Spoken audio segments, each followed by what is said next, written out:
pretty great. But Edgar, oh man, as fun as Edgar is, very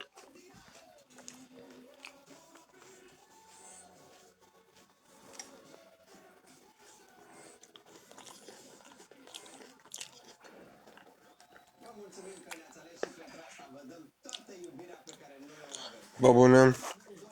early on in the game. Deci am nimerit o prună întreagă cu Really gonna struggle a lot against a lot of these other trios. Not to mention the fact that like Edgar, Griff, and Colette, they don't have any good long range. They really don't. I will say though that this team comp would be really good against a team full of tanks and assassins. But as soon as any other team brings some range, then they're gonna struggle. So the gift shop, it's fallen in Star Park pretty quick too. Next we have the Biodome trio as well, and the two of them are pretty great.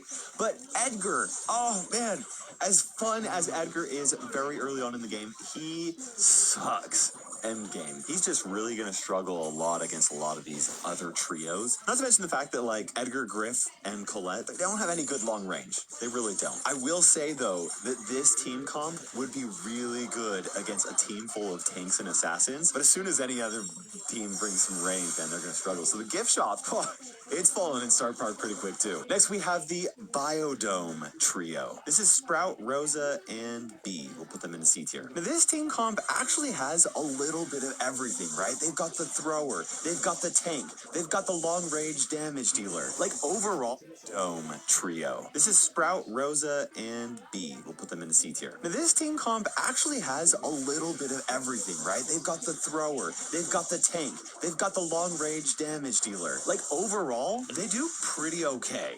But they just don't have anything to really shine, right? Like Sprout Mi-a really picat ăsta din nou de la Underworld Summon. not that very strong of a tank compared to the other tanks in the game.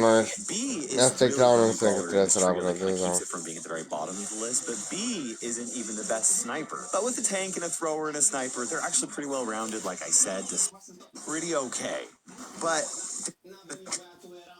some situations, but is very rare. Pam would probably make this trio a lot better by herself if she had a hypercharge, but she is one of the very few brawlers in the game that do not have a hypercharge, which makes her pretty weak. Jessie and Pam make for a decent mid-range game. Nani has some really good long range, but their stats are just too low to compete with most other trios.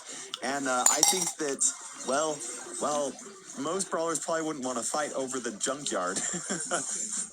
It would probably be one of the first to fall in Star Park. Up next, we have the gift shop trio, Griff, Colette, and Edgar. They're actually going to go in the C tier. And this Actually, with much as a Griff actually, with the first I time, love playing Griff. actually, I really believe with the attacks that I will do today. Honestly, Colette is actually pretty good in Heist as well. Okay, and so the two of them are pretty great. But Edgar, oh man, as fun as Edgar is very early on in the game, he sucks. No. End game. He's just really going to struggle a lot against a lot of these other trios. Not to mention the fact that like Edgar, Griff, and Colette, they don't have any good long range. They really don't. I will say though that this team comp would be really good against a team full of tanks and assassins. But as soon as any other team brings some range, then they're going to struggle. So the gift shop, it's fallen in Star Park pretty quick too. Next we have the Biodome trio. This is Sprout, Rosa, and B. We'll put them in the C tier. Now this team comp actually has a little bit of everything, right? They've got the thrower, they've got the tank, they've got the long range damage dealer. Like overall, they do pretty okay.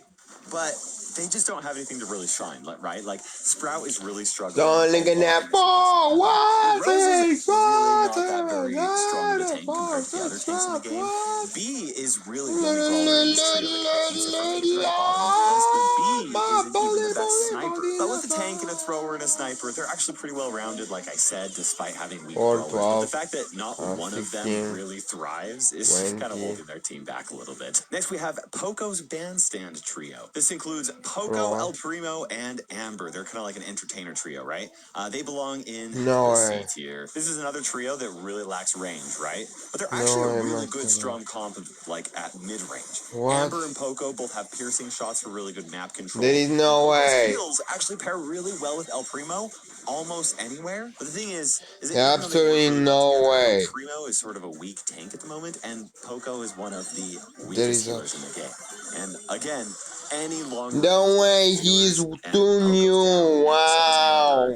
moment El Primo has to hide from cover, right? I don't know if Poco's bandstand is a very highly prized area of They Star no Park, way. but it wouldn't He's survive very well. too new. Wow. The Shaman tribe. This In is what Nita, way this Bo, guy is and not Leon, and too they're also new? going to go into the C tier. This I trio was can actually be too. really strong on maps that are like really close range, right? Don't Even make on this longer range cup. maps, Leon and Bo can usually hold their own. As long as there's just enough walls for Nita, they'll do pretty well. This is one of those like below average trios. Bro, non posso credere. Puteam verifica asta și ieri, da. Mamă, mă simt atât de scamuit. Adică toți ăștia noi de m-au picat. Adică ăștia trei. 1, 2, 3. Sif, Bera și Poschino.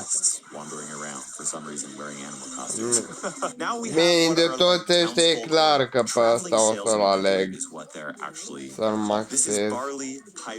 Dar mi-e atât de ciudă, bro. Piper sells cupcakes and Byron sells snake oil, which are like tonics and stuff that, you know, you probably shouldn't drink. Now, Byron's actually a really great healer, but unfortunately, Piper and Barley are really terrible brawlers to heal, right? Like, if you want a healer on your team, you want a good tank or at least somebody with a little bit of HP.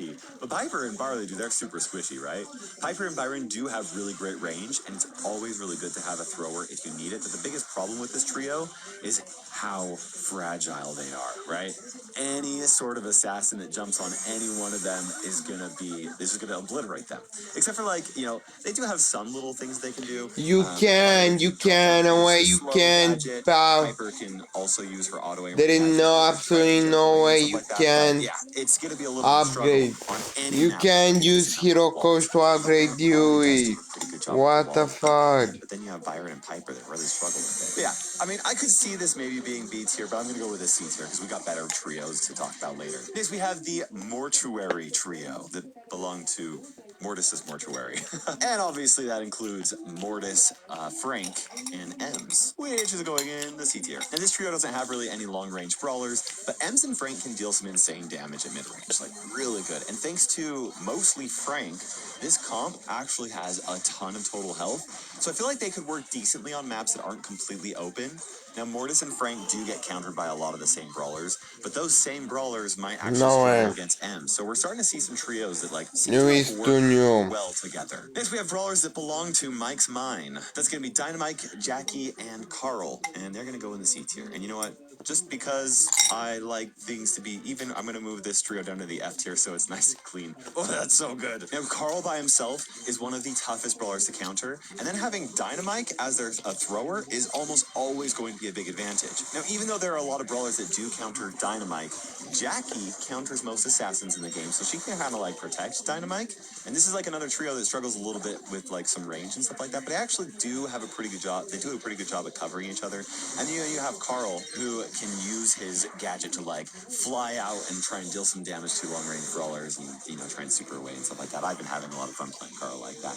This is an interesting one. I honestly thought about putting him in the C tier or in the B tier, but I think that C tier makes sense overall. Just keep in mind that Dynamite's Mine is where all the gems get produced, right? And the gems are what seem to make most of the park goers brawlers, so I don't know if that means the brawlers are going to be fighting over the gem mine or if they're going to be avoiding it. I think they're going to be fighting over it though, so Dynamite, Jackie, and Carl are going to struggle a little bit. Okay, next we have the Deep Sea Trio. This belongs to Otis, Hank, and Clancy, and we're going to put them in the B tier. First B tier brawlers. Somewhat competitive, could hold their own depending on what the matchup is going to be like. Now, Clancy might not be the best brawler in a lot of situations, but if you give him some time to ramp up that damage, man, Clancy can really shine, right? But Hank's stats, oh my gosh, they more than make up for Clancy while he's trying to get past that level 1. Hank can just hang out around the walls, prevent anybody from getting to Clancy, allow him to kind of like stay alive and stuff like that. And the fact is that there aren't that many brawlers that really counter Hank, and a few that do actually really struggle against Otis and Clancy.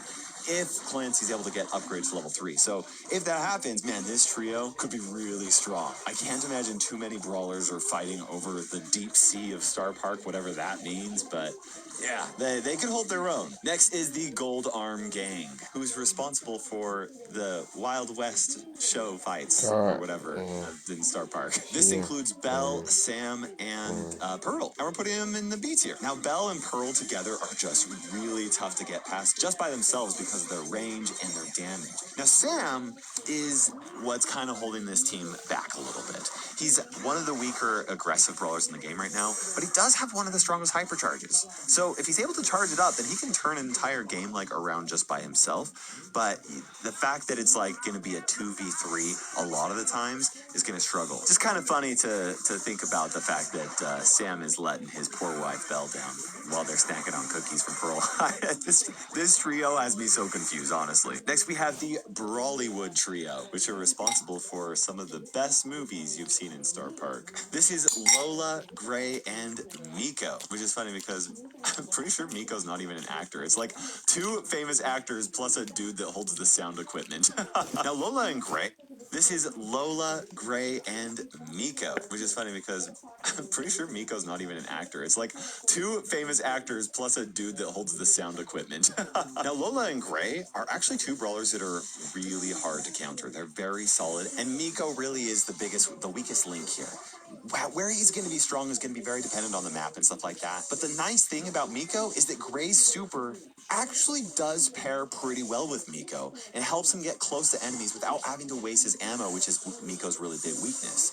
Lola also deals enough damage to make up for the low DPS that you have with both Miko and Gray. So this trio is actually pretty well-rounded. I could see them doing pretty well in Knockout could be really good. Bounty could be really good. Miko can even do pretty well with Heist, and Lola does a lot of damage in Heist too. So yeah, I think they'd be pretty solid. Next, we have the Super City Superheroes. I don't know what their jobs are. I think they just are superheroes. I guess they're like mascots in the park or something. We haven't seen the superhero environment in the game in a long time. But this includes Meg, Surge, and Max, and we're gonna put them in the B tier. Surge is another brawler that is just very conditional, right? He's only good against certain brawlers. He really struggles at first. He has to ramp up. He can't die a single time or he just sucks. And then you have Meg and Max that don't have the most range, but Max's super kind of eliminates a little bit of the need for the range, which is really nice. It kind of pairs well with Meg.